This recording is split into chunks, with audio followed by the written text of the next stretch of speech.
Now you will have them only using the book. The guy grabbed me by the throat and slowly began to lift. I am very light, apparently, so it's easy to throw me from the balcony. Well then, let me delay this sweet little denouncement a little. Tension always arouses my interest, you know. Help me, god damn it, bitch. Okay. Now, have fun. Lloyd's wrist suddenly hurt, and he released me. I walked away from the railing. Fuck! Fuck! It was very difficult to dodge his attacks. Lloyd was very tough and very strong, and very insane. Everyone knows that a person who is off his rocker is much stronger than normal. He grabbed me and threw me on the ground. I already thought that I couldn't get up, but touching the tooth, I could. Then I realized that continuing this madness is meaningless. I need to run away from this monster. Moonlight passed along the rails of the balcony. Behind them was a window. The window seemed to come out of the wall from a house to admire the scenery. Dark forest in which I couldn't see a damn thing, and a moon that strolled along the branches and the crowns of the trees with his pale legs. Fucking mouse. Here he is, dancing away. I pushed Lloyd away and ran to the railing. I climbed on it, then jumped, putting my hand forward. They sharply grasped onto the protruding edge, but at the same time, I banged my head against the stone, so I almost unclenched my own fingers. Spitting blood into the dark abyss of the night, I began to strain my hands to pull myself up. All the muscles ached, but somehow I did it. I felt dizzy and nearly fell down again. But my self-preservation instinct kicked in. My hand grabbed the ledge, in which the columns of the balconies of the third floor were driven. Fuck that sentence. I clung to it with all my strength. And again, feeling the pain in my joints, I pulled myself up. As I climbed onto the balcony, I immediately fell to the cold stone floor. There was a knock. I jumped. And leaning over the railing, I saw Lloyd, who was hanging onto the edge. Oh. I stepped back. Stairs. I saw her while I climbed here. I ran up to her and quickly, despite the fact that my whole body ached, climbed over to the roof. I have nowhere to run. Oh. I have nowhere to run. Maybe it's time for the show. I think you are right. Her voice sounded offended. It's just like it's like I just took a toy from a child. You literally have 3 other people to play with. Fuck off. Well, excuse me. The toy, clenching its teeth like some kind of mechanism, climbed up to me on the roof. Of course Lloyd was a toy, because he was an instrument. He ran at me. The guy was already without a weapon, but his hands could already inflict some serious bodily harm. Or maybe he'll just throw me off the roof. Alright. Oh my god, bitch. it's Hancock. I forgot his first name. Alfred Hitchcock? Alfred Hitchcock. Yes, Birds, the movie. Yeah. Suddenly, there was a strange sound, and before me appeared a dark wall of fluttering wings. The ravens struck Lloyd. They did not touch him. All pain must belong to them. This guy was already near the edge of the roof. I almost screamed with fright when he fell. But then there were ghosts. It seemed to me that I heard their names. Voices whispered, Nadine, Thomas. They caught Lloyd and dragged him onto the roof. The crows disappeared and nothing protected me, which means that this is the end. They dragged him screaming into the moonlit spot to make the execution. I was very curious what they would do to him this time. You need to return to the house. Now. Her voice was tensed. You might even say frightened. Dave, let's get some bad endings, bitch. Okay. I wanna watch, 'cause I'm a freak like you. Okay, so Katie killed a little girl by fire, Katie burned someone. burned someone, and kept the Thomas locket. is just a fucking murderer. Lloyd. Lloyd, fucking whatever. Yeah. Okay, so we're going to return to the house. No, we were gonna watch first, remember? Oh, we can come back to it later. True. Hang on, I'm looking for a squishy. Squishy. I'll continue. I decided not to forget about the main thing. It seems to me that if I'd stay for only a couple minutes, I would put everything I believe in danger. Do not say that my faith is strong, no, but there are rules that should be broken. Shouldn't be broken, probably. I need to get back to the guys, no, to the victims. To do this as quickly as possible, I decided to try to go down through the chimney. Finding cracked bricks, I hit the crack with my foot. At first, they did not break, so I kicked the stone again. Finally, I managed to break a hole that I could crawl through. Lloyd screamed, and a crunch of bones were heard from behind. I did not turn around. No time for it. Inside the chimney, I found a small ledge under my feet. How nice that she foresaw this happening. Slowly dropping my legs and fingering the ledges, I descended lower and lower along the staircase attached to the wall. She left it for me here, and the chimney was wide enough to descend without any troubles. Once I was on the first floor, I found that it was not so easy to get out. The fireplace was quite small. I sat down on all fours and leaned forward with my hands to touch the grating. I lifted one foot and pushed it against the stone. There was a crash of grating, and then it broke. I fell out of the fireplace, and rising abruptly, ran to Ella. Where's Martin? Where's Grace? I got it. Mm.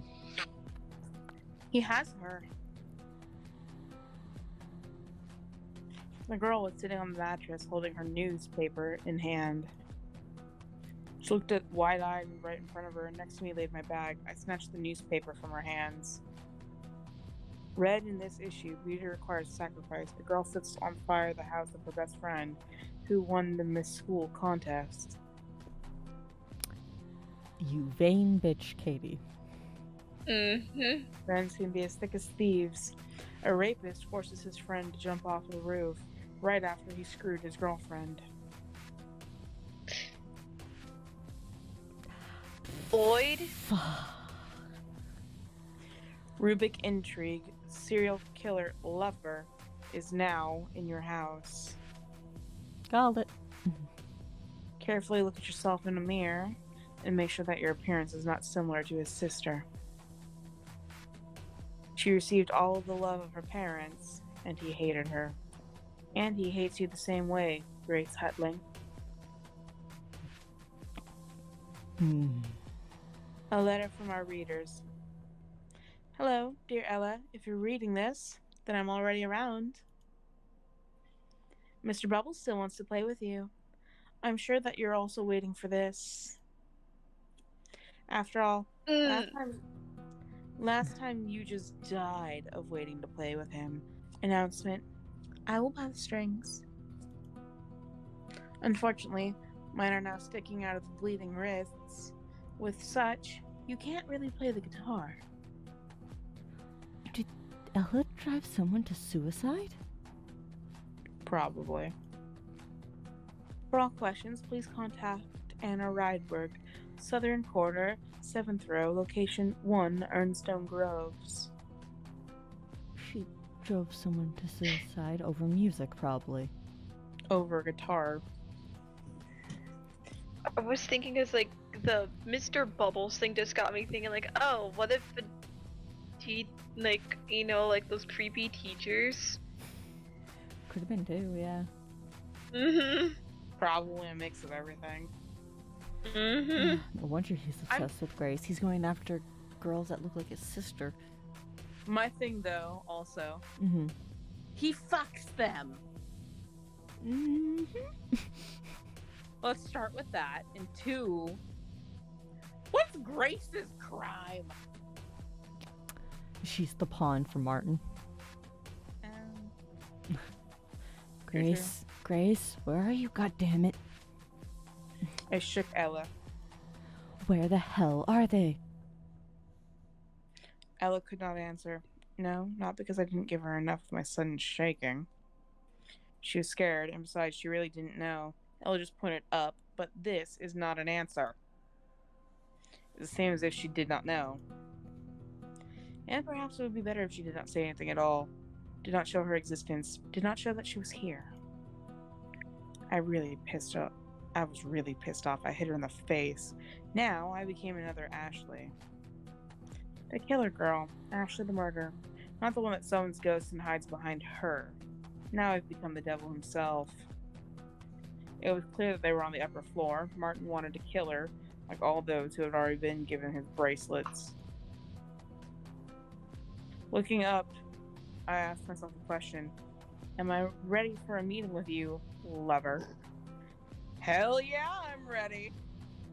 I ran upstairs. Although I was already very close to the second floor, it seemed to only take the first step. Fear froze time and eclipsed my mind. The cold, dead hands of the dead girls seeped to the steps that I had descended. Whoops. They grabbed me, wanted me to listen to their stories. One of them's even... Excuse me, would you like to hear about our Lord and Savior, Jesus Christ? And followed by the one doing fucking mint! Oh, look, there's actually a Halo. We got him. Got him! Got him. Each one of them wanted to yell at me, to pour on me with their blood, which seeped into my mind, swollen by madness. They wanted to rip off my ears and whisper their stories inside them, spit their worms, and throw their insides in my face. They wanted to do anything so that I would pay attention to their voices. They were already there, awoken too fast and suddenly, not according to plan. I knew that Martin was about to do it again, and even she could not hold them anymore. She should have. I felt that the ground beneath me had shifted, but I managed to keep myself together somehow. After skipping a few steps, I was on the second floor. There was a cry. It was Grace. The cry came from the nursery. Naturally. Oh. Yeah. God damn it, Martin. Please let the mouse do something. That's all I want. Mouse is just there for creepy decoration. I climbed the stairs to the third floor and prepared for the worst. The girl was lying on the bed. Her hands and feet were tied, the familiar bracelet gleaming on her thin wrist. Martin was holding a knife above her. Hearing my steps, the guy turned and pierced me with his gaze. He did not look like himself now. His eyes glittered like sapphires, as if he was going to acquire something that he had always dreamed of. He licked his trembling lips. I'll do it, Ashley. You know that she's mine. You hear them. Now I know. I can hear them too. They are after you. It ends now. I lied, of course. Before it will be over, I need to deal with the couple, and then destroy the entire harem of Martin. The lover was burning with desire. He was no longer a human after all. He became a monster. His shadow stretched out and dug his fangs into Grace. No, it's just an imagination. But the steps behind me were not. I turned around quickly. Madness. God, I missed them. Couple was dragging along the corridor. I recognized the tattoo on the girl's neck, and of course, these sewn-up mouths. It looks like they were dealt with Lloyd and now wandered around the house in search of new victims. Martin Grace would be ideally suited for this role, but I could not afford it. Not on my watch. Poopy. Right in front of me, as if I had become the very epicenter of the events. Oh. I probably was. There was a girl who once belonged to Martin Gray, and he belonged to her. Jane Grain. Wow, that rhymed. She had huge knives coming from her back for cutting meat. The scars that protruded on the skin and the places where there was glimpses between the bandages glinted scarlet. She smelled of medicine and blood. Jane was holding the bandages in her hands, which were twisted in white snakes on the necks of the other 3 girls that looked like dogs on a leash. The bandages were so tight, I thought she will strangle them and break their necks. But of course, it was a very stupid idea. After all, the girls were already dead. I saw only the 3 girls who began to approach the couple, but I felt the presence of at least 10 or even more. Having examined the commander girl more attentively, I saw that there were still bandages stretching from her hands. 5 on each arm. They waved in the air with white waves. I heard a soft tapping. Damn it, Martin. There are gold, silver, and plastic bracelets that knock on each other. For a second, my mind seemed to be in a different dimension. I saw the girls in a strange dance. One of them had the hand of the other. She grabbed a stub where a hand used to be. The other clung to the protruding bone, and the third touched the wall with a finger and wrote, Martin Grain, do you love me? And then her hand slipped and wrapped around the man's neck, but she could not kill Martin. Not until Jane commanded her to. The couple was, at first, confused and scattered, shaking their heads. The girl tore off the bandages and leaped forward, exposing her sharp teeth. They were digging with their fangs into the bodies of Nadine and Thomas, trying to tear them apart. They could not kill them without destroying the objects the binding objects, tattoos. I could not allow this. Nadine, who sat on her shoulders, was not able to balance herself and collapsed from the steps running toward the 2nd floor. The glass bracelet broke from how strong a blow, and the girl, with a cry, disappeared. Sadly, one of the lovers' victims spit out her tongue and cut it around the neck of the girl with the tattoo. But thank God she didn't touch the pattern. Nadine managed to dodge and run downstairs. If Sally, who now slips in the grave on the Ernstone Grove Cemetery, saw such a picture, she would surely vomit. If she saw what became of her, she would share her breakfast with the crows who visited her grave every day, that's for sure. I took one of the knives, pulling it out of Jane's back, and rushed to Martin, bewildered by what was happening, to hit him in the temple and neutralize the bastard. Jane Grain turned to me, her eyes were covered with bandages, but I knew she was definitely unkind. All the pain belongs to her and the girls. I can't kill Martin, but since the blow was not so painful, it seems that she forgave me for this. Thanks. I rushed out of the room and ran downstairs to the 1st floor following Nadine, Thomas, and the several girls from the horde of Jane. Running down the steps, I finally saw Sally stand upright. Honestly, I thought that she would remain crawling on all fours. Oh. The girl put her hands in her mouth, stirring bandages on her face, and pulled them out, pierced with blades that went under her fingernail. She got closer to Nadine and wanted to slash her neck again, but I got just in time between them and blocked the attack with the knife. Yes, let's say the years of training made me a skilled fighter. However, I'm just a human. Sally touched my hand with her claws. Somehow, overcoming the pain, I took Nadine by the throat and cut through the middle of the tattoo, sharply pressed on the temple. The girl's head tore off and fell to the floor. The body crumbled to dust. The seams on Thomas's lips parted, and he yelled. Worms fell from the open mouth. And Sally was already coming in for a new strike, but this time she attacked me. I thought she was my ally, though temporary. But at the very moment it became clear she wanted to kill me as well. Having beaten the blow with a knife, I swung at Sally and she backed away. Turning sharply, I grabbed Thomas by the hand, but he pushed me away and snatched the knife from my weak fingers. Without thinking twice, the guy stabbed the blade into my stomach. Then he jumped at Sally and cut over her beaded bracelet. God damn. I almost died again.